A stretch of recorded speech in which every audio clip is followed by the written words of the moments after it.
aujourd'hui on se retrouve pour la deuxième partie du tuto d'Estate Wolverine, déballage. Donc je viens recevoir ce matin, donc après 2 jours, le colis.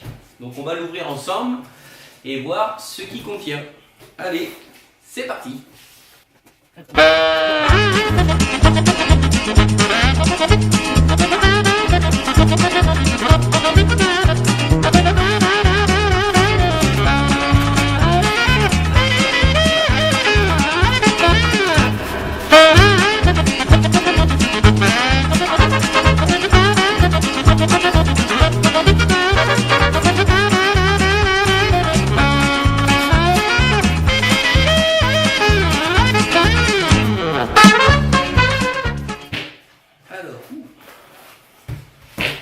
Commencer par le petit paquet, 2 paquets à l'intérieur.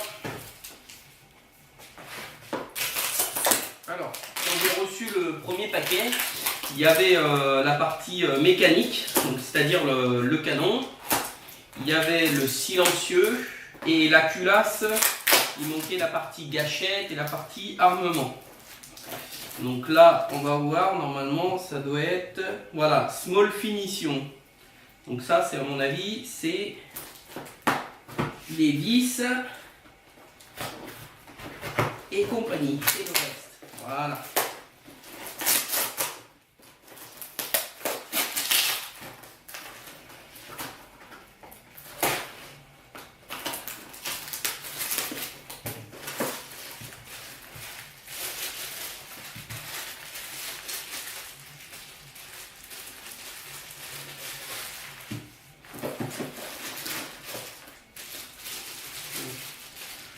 Donc la partie, on va se rapprocher, donc la partie gâchette, donc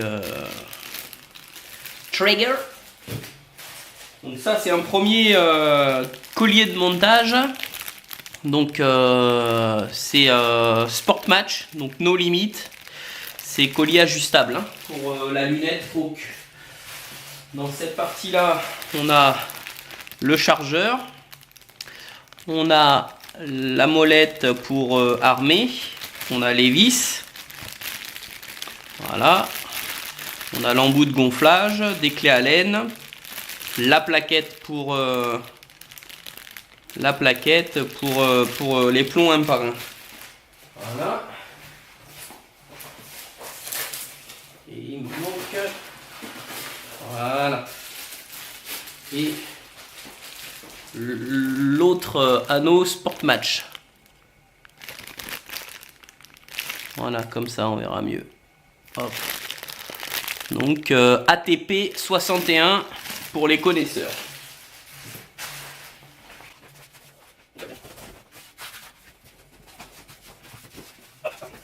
Allez, maintenant je pense que c'est la partie crosse, donc la partie en bois.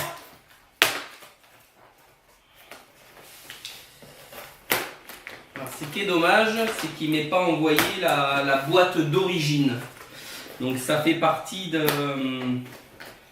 des choses quand on prend l'option 2 chez Airgun Exporter. Donc il te propose, une fois qu'il a reçu le colis, il te propose soit de l'envoyer en une seule partie ou en plusieurs parties. Donc notamment 2 colis. Et ça vous évite les frais de douane. Donc malheureusement, pour moi, les frais de douane, j'en ai quand même eu, mais que sur le deuxième colis. Donc c'est-à-dire sur ce colis-là. Donc c'est 20%. Hein. 20% de là, ils avaient annoncé une facture à 495 €. Donc j'ai payé allez, 127 € de frais de douane. Mais j'ai eu la chance que le premier colis passe à l'as. Hop.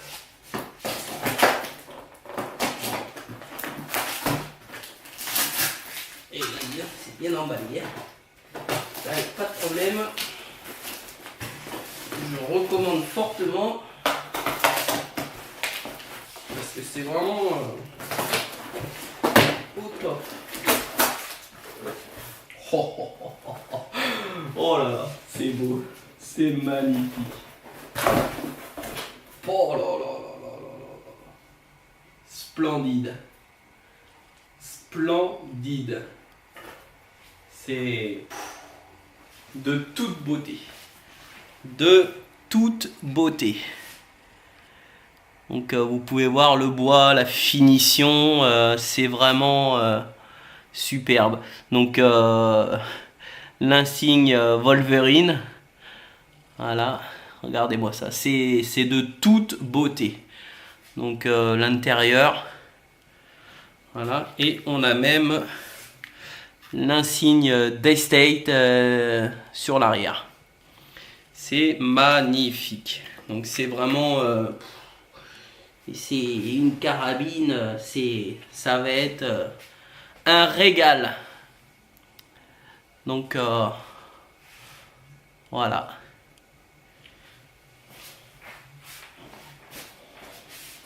Donc on a tout ça. Donc la partie bois.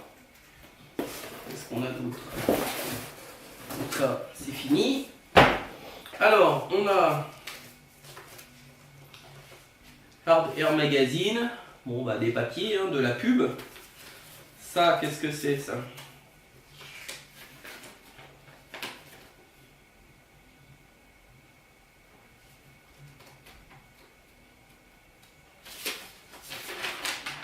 Ah d'accord. Ça c'est ce que je lui avais... voilà, donc c'est mes papiers que j'avais envoyés, ma photocopie de mon permis de chasse et compagnie, enfin bref. Voilà. Donc là on a le papier avec les trucs de Daystate, donc ce qui a été fait en sortie d'usine, donc chez Airgun Arizona, parce que c'est par ce site là que j'ai commandé. Donc Airgun Arizona, et ils ont procédé à divers essais de la carabine. Hein. Voilà. Ensuite ici, on a un petit, une garantie de 3 ans. Voilà, une garantie de 3 ans. Voilà, 3 ans garantie sur ce modèle-là. Carabine Daystate. Bon. Les petits paperasses. Et ensuite, on a... Voilà, donc un bouquin Daystate avec dedans le test. Donc bah, c'est impeccable. C'est quand je vous dis, ils se foutent pas de votre gueule. C'est le rapport de test de ma carabine, donc qui a été fait par LM. Donc voilà, un premier tir. Donc ils ont utilisé quoi? Minimum speed, maximum speed. Ouais. Voilà, donc avec un plomb de... Ah ouais, quand même. De 1,03 g Magnum. Donc c'est quand même du plomb assez lourd. Hein, c'est ah ouais, c'est 21,40 grains. Donc sachant que moi je vais utiliser les plombs JSB en 18,13 grains. Donc ça vous donne quand même un aperçu de la vélocité de la carabine. Donc premier tir 802 fps, 805, 804, 795, 793. Donc voilà, ça fait... c'est pas mal, c'est super. Franchement, c'est top. Donc dans le bouquin, on continue les selfies. Le bel imprimé Daystate. Voilà. Voilà, il vous explique un peu, c'est une carabine ambidex. Voilà, on a tout. Hein. Donc, et la notice pour le démontage.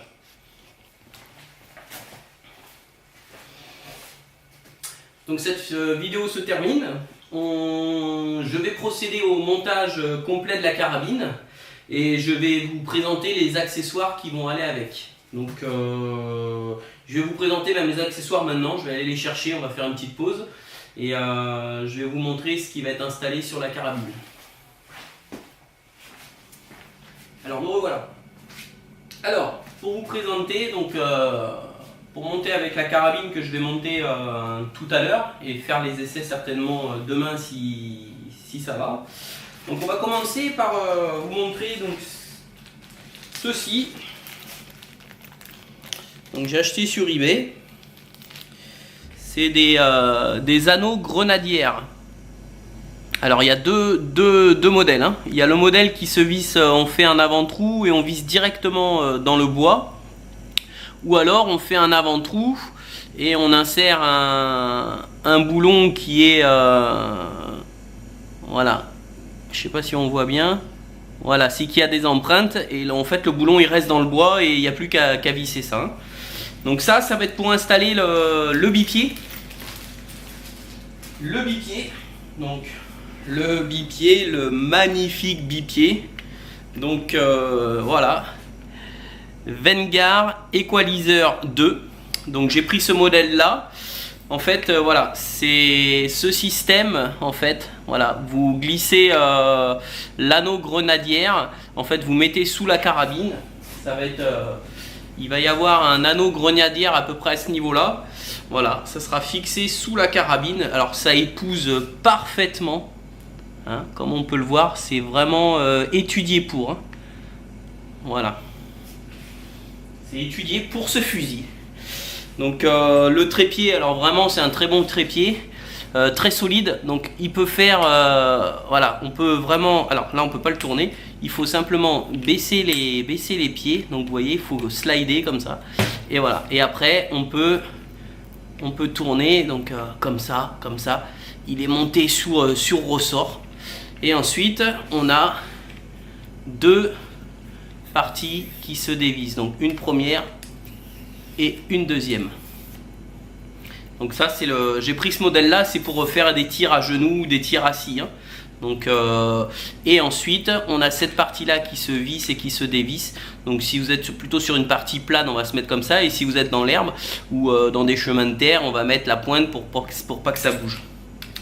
Donc voilà, donc Vanguard Equalizer 2. Ensuite, pour faire des scope cam, des scope cam, voilà, donc j'ai opté pour ce support. Donc c'est un support SteadyPix Deluxe, hein, de chez Orion. Donc je mettrai de toute façon tous les trucs là où vous cliquez, et ça ira directement là où j'ai acheté. Donc ça moi je l'ai acheté via Amazon, donc je mettrai le lien, voilà, je mettrai le lien. Donc j'ai vu plein de vidéos de scope can, surtout deux voire trois personnes que j'adore sur YouTube. Donc le premier c'est airgunnersa.co.za. C'est Marno Diner qui fait des excellentes vidéos sur YouTube avec une Destate Wolverine justement. Donc c'est vraiment lui qui m'a un peu décidé à acheter cette carabine, parce que franchement je pense que c'est le must des carabines PCP en 22. Elles sont pas très puissantes, mais par contre elles font des one shot, c'est hallucinant quoi. Donc ça c'est pareil, hein, j'ai suivi ses conseils. Et pour faire les scope cam, j'ai pris la dernière née de chez Casio Exilim. Donc c'est la ZR 3500. Donc ça j'ai acheté sur eBay. Pareil, je me suis pris 40 € de frais de port, mais bon, ça reste quand même raisonnable. Ça fait une belle caméra avec un bel appareil photo pour 300 € quoi. Ensuite, je vais vous présenter une application que j'utilise, que j'ai utilisée aussi via internet. Donc il y a Istrolock ou Shergun. Donc Shergun, j'ai déjà fait un petit tuto avec ma FX Bobcat. Donc pour vous prouver avec une lunette Hawk qui est vraiment excellente, qu'on fait des tirs à 150, entre 100 et 150 mètres, on arrive à faire mouche sans problème. Donc pour ça par contre il y a plein de paramètres à mettre, il y a beaucoup d'essais à faire, et notamment j'ai opté pour ce petit outil qui indique le vent. Donc c'est Weatherflow. Voilà, c'est un petit appareil, hein, c'est tout con, ça coûte pas très cher, ça coûte 20 balles. Et on le connecte directement à son smartphone. Alors, on va le déverrouiller déjà. Alors, on le connecte directement à son smartphone. Donc là, lui, il va m'ouvrir, forcément, il va détecter comme si j'avais mis un casque, mais c'est pas un casque. Et là, je vais aller sur mon application Histroloc, par exemple, et je vais vous montrer que le vent, alors je sais pas si on voit bien, voilà. Et bien qu'en soufflant, ça fonctionne. Donc ça vous donne vraiment la vitesse du vent en km/h, en mètres par seconde, c'est vous qui choisissez. Il y a des renseignements à mettre après, par exemple par rapport au réticule, voilà. Donc moi j'utilise ce logiciel aussi qui est très très bien. Et avec ça on fait des shoots parfaits, hein. C'est top. Donc Weatherflow, je mettrai aussi le lien dans la vidéo. Et on va finir par l'outil indispensable à un très bon tir. Et bien c'est une lunette. Et oui. Alors j'ai opté pour une lunette assez chère, mais qui vaut vraiment le coup, hein. Donc c'est la Hawk Sidewinder SR30. Quoi, c'est même pas la SR30, c'est la 30 SF. Donc moi j'ai opté pour le réticule 1000 dots, 20 x 1000 dots. Hop. Alors, voilà. Donc voilà la bête. Donc, alors magnifique, hein. Franchement, les finitions, tout est splendide, hein. Donc on a d'origine un anneau qui ferme l'œil métallique. À l'entrée, voilà, pareil. Donc ce qui est sympa, c'est que vous pouvez coller ici votre rangefinder et puis vous faites des super kiffs en fait. Voilà, donc c'est une lunette 8,5 par 25 par 42. Donc on a ici, voilà, 8,5 par 25, donc elle va jusqu'à 25 fois. Et réglage de la parallaxe ici. Donc hop, on va se mettre comme ça. Voilà, réglage de la parallaxe. Et ici réticule lumineux rouge et vert. Donc avec 5 niveaux, avec 5 niveaux de chaque. Donc 5 niveaux de vert et 5 niveaux de rouge. Voilà, donc j'ai opté pour cette lunette parce qu'en fait pour régler les MOA c'est vachement bien, parce qu'en fait vous réglez votre lunette et en fait on peut régler son point zéro. Voilà, elle est très précise, on entend vraiment les clics, et une fois qu'on a réglé les MOA qu'on voulait, on la verrouille. Voilà, elle est verrouillée et ça bouge plus. Donc pour la hauteur et pour le droite-gauche aussi. Voilà. Donc on va monter tout ça sur la carabine. On va monter tout ça sur la carabine et je vous propose de se revoir et de refaire une vidéo de test de la Dested Wolverine B en calibre 22. Donc sur cible pour commencer, pour régler la lunette. Donc avec des petits bouchons, j'ai pris plein de bouchons de bouteilles. Donc c'est des bouchons qui font même pas 2 cm de diamètre. On va essayer d'en mettre un peu partout, à 30 mètres, à 50 mètres, 60, 70, 80. On va essayer les 100 mètres et 100 mètres et plus. Et avec le logiciel, on va essayer de faire un truc sympa, quoi, et de faire une bonne vidéo. Donc si vous avez aimé cette vidéo, n'oubliez pas de liker, de vous abonner à ma chaîne si ce n'est pas déjà fait. Et puis je vous dis à la prochaine.